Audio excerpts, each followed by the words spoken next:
Une puissante explosion a secoué samedi la ville portuaire de Bandar Abbas dans le sud de l'Iran.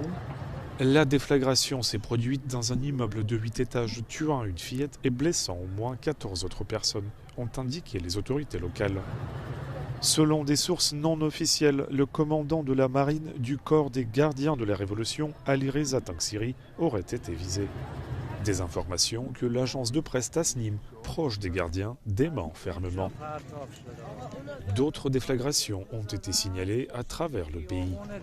Un bilan provisoire fait état de 5 morts et de 2 blessés à la suite de ce que les autorités qualifient d'explosion domestique de gaz à Avaz, près de la frontière avec l'Irak. Dans le même temps, les médias iraniens ont rapporté qu'un exercice naval avec la Russie et la Chine dans le détroit d'Ormuz avait été reporté. Le chef de l'armée iranienne, Amir Hatami, a mis en garde samedi les États-Unis et Israël contre toute attaque, assurant que les forces iraniennes étaient en alerte maximale.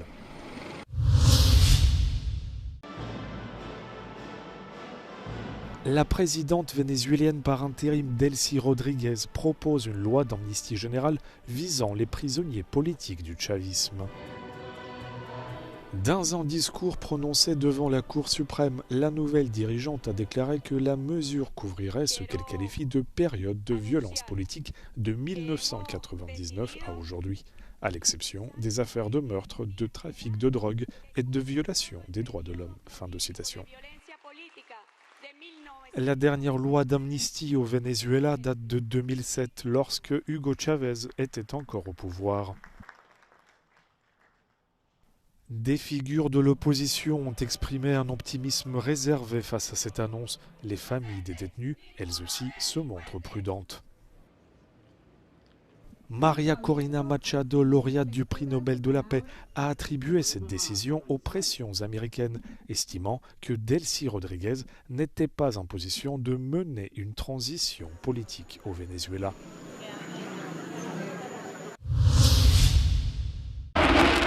Que faire si un drone armé fonce sur une base aérienne française? C'était le test de l'exercice militaire Topaz cette semaine. Dans cette simulation, la base de Mont-de-Marsan est considérée comme menacée. Les équipes n'ont alors que quelques heures pour réagir. L'objectif, protéger la flotte de Rafale en les dispersant vers d'autres sites, dont la base de Cazo, où ces images ont été tournées. L'effet de surprise était central à cet exercice. On sait qu'il y a des possibilités d'exercice. Après, on n'est pas informé des dates et donc on a eu le préavis très faible.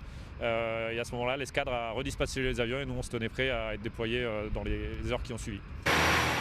Certains avions ont même subi des pannes simulées pour tester la rapidité des équipes au sol. Au total, 20 engins et 145 personnes ont été dispersées sur 4 bases en France.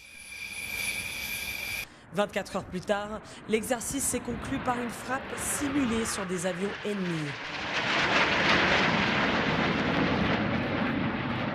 Pour l'armée de l'air, ce scénario reflète les réalités du terrain, notamment avec la guerre en Ukraine.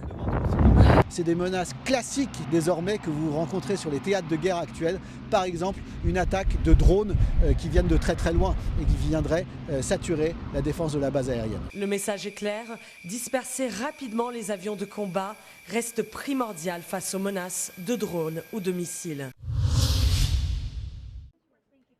Donald Trump a nommé l'économiste conservateur Kevin Warsh à la tête de la Réserve fédérale américaine, un choix qui pourrait profondément modifier l'équilibre de cette institution clé.